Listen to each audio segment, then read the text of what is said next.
International Tamawan Arts Festival muling inilunsad sa lungsod ng Baguio.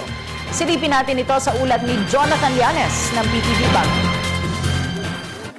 Muling kinilala ng pamahalaan ang kontribusyon ng mga kagawad ng sining sa pagdala ng ika-6 na taong Tamawan International Arts Festival na naglalayong palawakin ang kontribusyon ng mga ito sa lipunan.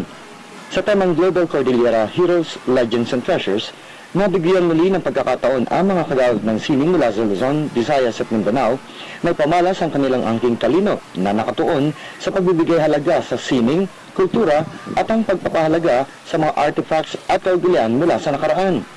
Sinabi ni Father Harold Rentoria, pinuno ng Subcommittee on Heritage ng National Commission for Culture and the Arts, na sa kabila ng mga pagbabago ng panahon, mahalagang pangalagaan ang mga at kaugaliang iningan ng ating mga katutubong ninuno, partikular na sa resyong Cordillera.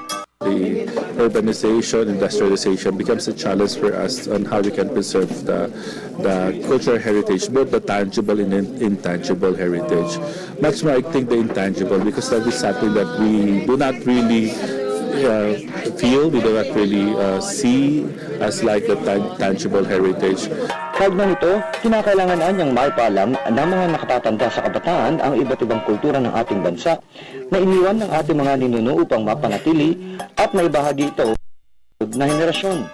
But I think it will be able to succeed if the community will be able to the community will really help, no, to preserve it. Like, for example, the young people, the old people has to educate the young people. They have to introduce their children to this traditional practices, to the intangible heritage, and tell them about the stories about all these things. Sometimes the problem is that the young people, they don't know what are the stories of the community. So the stories has to be passed on. Malaki naman ang paniniwala nito na sa patuloy na pagpasa ng nakaraan, mapapanatili natin ang kahalagahan ng ating kultura sa hinaharap.